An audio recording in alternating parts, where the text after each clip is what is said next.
Hello दोस्तों, हम बात कर रहे हैं ग्रेड फर्स्ट राजस्थान का। ग्रेड फर्स्ट का एग्ज़ाम होने में लास्ट 75 डेज़ बचे हैं। आज हम बात कर रहे हैं 75 डेज़ की स्ट्रेटजी कि किस तरीके से हम 75 डेज़ में अपना पूरा सिलेबस कवर करके हम लोग अच्छे से रिवीजन भी कर सकते हैं। मैं बात करती हूँ कि 3 टाइप्स के स्टूडेंट होते हैं। अब तक कुछ स्टूडेंट ऐसे होंगे जिन्होंने अपना सिलेबस ख़त्म कर लिया होगा, तो उन स्टूडेंट को अब रिवीजन के साथ-साथ पीवाईक्यू और टेस्ट प्रैक्टिस भी करनी चाहिए। ये फर्स्ट टाइप के स्टूडेंट हैं जिन्होंने टाइमली अपना सिलेबस है, जब एग्ज़ाम निकला था, उनको पता लगा तब से ही उन्होंने क्या किया, अपने एग्ज़ाम की तैयारी करना स्टार्ट कर दी थी। अब मैं बात करती हूँ second type student. Second type student वो स्टूडेंट है जिनका हाफ सिलेबस हो चुका है, जैसे कि हिस्ट्री, पॉलिटी या एजुकेशन मैनेजमेंट, ये कुछ चीज़ें हैं सिलेबस में से हो गई होंगी। मेंटल एबिलिटी वगैरह, स्टैटिस्टिक्स, करंट अफेयर, ये रह गए होंगे। तो आगे मैं डिटेल में बताऊंगी कि किस तरीके से हमें क्या करना है। तो उन स्टूडेंट को क्या चाहिए कि उनको 40 डेज़ का टारगेट रखना चाहिए कि लास्ट 30 डेज़ में, क्योंकि उनका हाफ़ हो चुका है, हाफ़ रहता है, तो मैक्सिमम 25 टू 30 डेज़ के अंदर उनको अपना सिलेबस कवर करना चाहिए। उसके बाद उनको भी पीवाईक्यूज़ करने चाहिए, उनसे उनको प्रैक्टिस हो जाएगी और साथ में उनको टेस्ट सीरीज़ भी करनी चाहिए टाइम लगा के, ठीक है। उससे उनको नेगेटिव मार्क्स से कैसे बचना है, उसकी स्ट्रेटजी उनको पता लग जाएगी। और अब मैं बात करती हूँ थर्ड स्टूडेंट। इस टाइप के स्टूडेंट बहुत होंगे जिन्होंने अब तक कुछ भी नहीं पढ़ा है। उनके लिए मैं कुछ ऐसी बुक्स आपको दे रही हूँ, जिन बुक्स से अगर आप पढ़ते हो तो आप लिमिटेड टाइम में, यानी कि 40 डेज़ में, देखो 30 टू 40 डेज़ सिलेबस कवर करने में आपका जाएगा।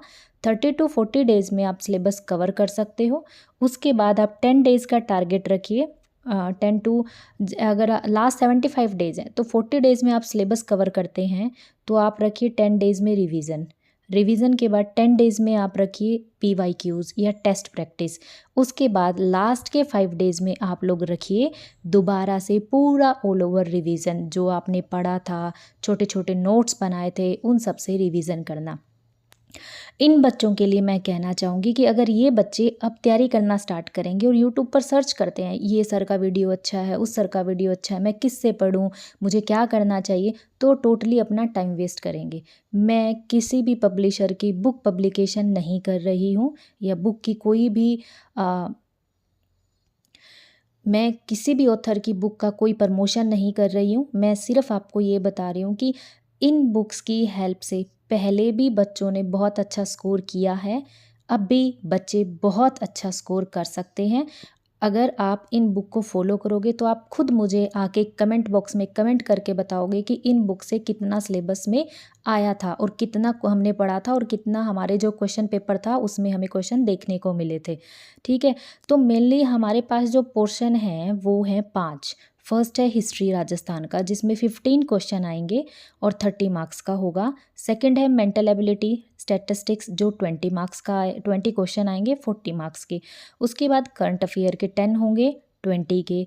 जनरल साइंस, इंडियन पॉलिटी और ज्योग्राफी ऑफ राजस्थान 15 क्वेश्चन आएंगे 30 मार्क्स के।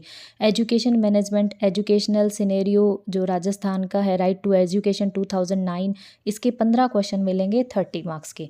तो आप ये देखिए, अगर सबसे पहले आप लोगों को क्या तैयार करना चाहिए, history of Rajasthan, Indian history, ठीक है। उसके बाद आपको साथ में तैयार करनी चाहिए polity and geography of Rajasthan. उसके साथ में ही आपको तैयार करनी चाहिए राइट टू एजुकेशन। ये बहुत बड़ा, ये जो लास्ट वाले 15 क्वेश्चन है ना एजुकेशन मैनेजमेंट के, ये बहुत इजी हैं। कौन सा जो एजुकेशन पॉलिसी का बाई इस एक्ट में क्या था, बहुत वास्ट, इसको हम नहीं कह सकते कि जैसे राजस्थान हिस्ट्री और पॉलिटी है ऐसे बहुत बड़ा सिलेबस होगा। इसको आप कुछ ही दिनों में कवर कर सकते हैं, लेकिन प्रॉपर गाइडेंस और प्रॉपर बुक को फॉलो करके। अगर आप इस टाइम पे भी यूट्यूब पे भटकते रहते हो वीडियोस को देखते कि मैं इससे पढ़ूँ इससे पढ़ूँ, ये राइट टू एजुकेशन 2009 है, मैंने इसका भी सुन लिया उसका भी सुन लिया, ऐसे करोगे तो आपका टोटली टाइम वेस्ट होगा और कुछ नहीं होगा। अब आपको लास्ट 75 डेज़ में भटकना नहीं है, आपको एक प्रॉपर स्ट्रेटजी बनाकर अपना कंप्लीट 6 टू 8 आवर्स अपनी स्टडी को देना है, तभी आपका सिलेक्शन हो पाएगा। टारगेट करो सबसे पहले एजुकेशन मैनेजमेंट और हिस्ट्री को टारगेट करो।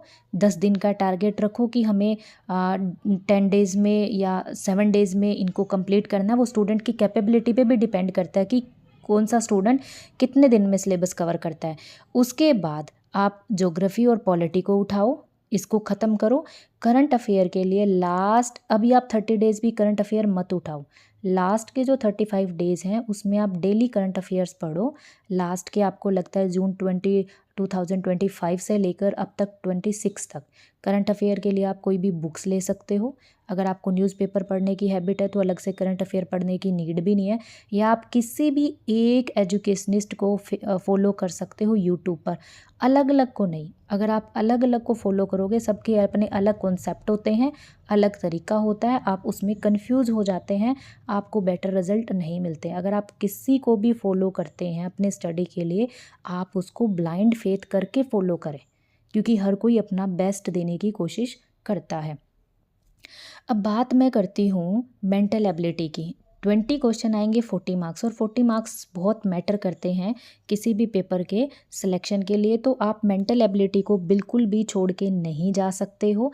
यही वो पोर्शन है जो आपको बाकी बच्चों से अलग बनाएगा। बहुत सारे बच्चे मेंटल एबिलिटी में, स्टैटिस्टिक्स में वीक होते हैं, वो बच्चे ये पोर्शन छोड़ के जाएंगे, और जो बच्चे ये पोर्शन करके जाते हैं वो ऑलरेडी उनसे 2 कदम आगे होते हैं।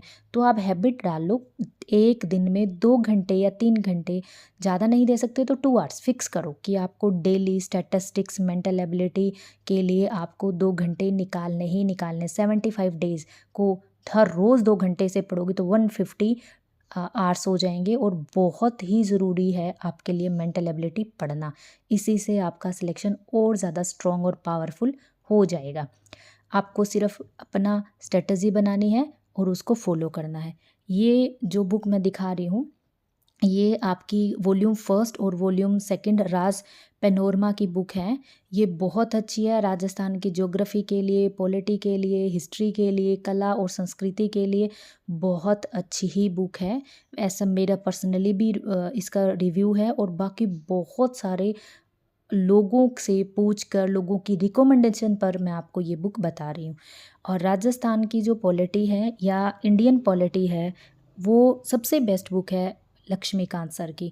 लक्ष्मीकांत से बेटर पॉलिटी की आपको कोई भी बुक नहीं मिलती। मैंने पुराने पेपर को ऑब्जर्व किया है, जो इंडियन पॉलिटी है वो डायरेक्ट क्वेश्चन नहीं पूछे जाते, बहुत ही अच्छे कॉन्सेप्ट से क्वेश्चन आते हैं, बहुत ही अच्छे क्वेश्चन पूछे जाते हैं। तो उसके लिए मैं आपको सजेस्ट करूँगी कि आप लक्ष्मीकांत की बुक को ही फॉलो करें।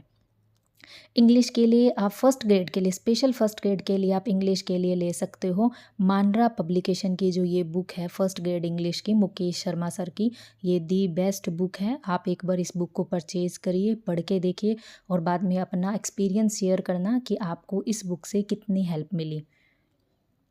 अब बात करते हैं टेस्ट की।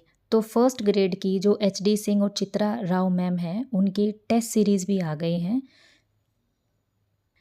आपका अगर सिलेबस हो गया है, आप रिवीजन पे हैं, तो आप इसको अभी परचेज़ कर सकते हैं। अगर आपका सिलेबस नहीं हुआ है, आप इसको 10 डेज़ 15 डेज़ में, जब आपको लगता है कि अब लगभग, जैसे कि हिस्ट्री का सिलेबस कवर है तो आप इस हिस्ट्री के क्वेश्चन करके देखिए। जब तक आप क्वेश्चन की प्रैक्टिस नहीं करेंगे तब तक आपको नहीं पता लगेगा कि आपकी कॉन्सेप्ट क्लैरिटी हो गई या नहीं हुई। किसी भी एग्ज़ाम को करेक्ट करने का सबसे बेस्ट फॉर्मूला है PYQs करना और प्रैक्टिस सेट करना। अगर आप बार बार प्रैक्टिस सेट करते हो तो आपको आदत हो जाएगी कि जिस मिस्टेक को आप कर रहे हो उस मिस्टेक को आप कम करो। तो बेटे आपको ज़्यादा से ज़्यादा प्रैक्टिस सेट करने हैं। जितने ज़्यादा प्रैक्टिस सेट आप कर पाओगे उतना ही आपको दूसरों से बेटर बनाता है। और लास्ट में मैं बात करती हूँ उन स्टूडेंट की कि जिनको लगता है कि अभी मैंने इतनी सारी बुक्स परचेज़ नहीं कर सकता, अफोर्डेबल नहीं है, पैसे भी नहीं हैं, टाइम भी नहीं है, या कई कई बच्चे ऐसे होते हैं जिनको दूसरी जॉब करनी पड़ती है, उसके साथ पढ़ाई का टाइम कम है, तो वो सिर्फ एक ही बुक ले सकते हैं। ये लक्ष्य पब्लिकेशन की बुक है RPSC फर्स्ट ग्रेड के लिए। इसके अंदर आपको सारा कुछ मिल जाएगा बेटा, सारा सिलेबस, क्योंकि देखो मैंने जो अलग अलग बुक बताई हैं वो बहुत अच्छी बुक हैं। जिनके पास पैसा है, टाइम है, उन बुक को पढ़ सकते हैं तो वो अलग अलग वाली बुक परचेज़ कीजिए। कुछ बच्चों को ऐसा लगता है कि हमारे पास इतना टाइम भी नहीं है और इतना पैसा भी नहीं है, तो वो बच्चे सिर्फ इस एक बुक को लेके भी अपना पूरा सिलेबस कवर कर सकते हैं।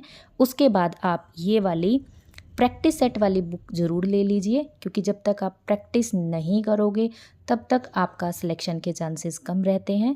तो क्वेश्चन आपको ज़रूर प्रैक्टिस करने हैं। इस बुक से आप सिलेबस कवर करो और बाद में आप क्या करो, प्रैक्टिस सेट करो। देखो नीचे उन बच्चों के लिए फ्री में भी दे रखा है कि इस बुक के साथ फ्री है 14 सोल्ड पेपर्स। आप ये बुक परचेज़ करोगे तो आपको सोल्ड पेपर भी मिलेंगे जिनसे भी आप प्रैक्टिस कर सकते हो। अगर आपको मेरा ये वीडियो अच्छा लगता है और आपकी एग्ज़ाम की प्रिपरेशन में आपकी हेल्प करता है तो प्लीज़ लाइक करें मेरे वीडियो को और चैनल को सब्सक्राइब करें।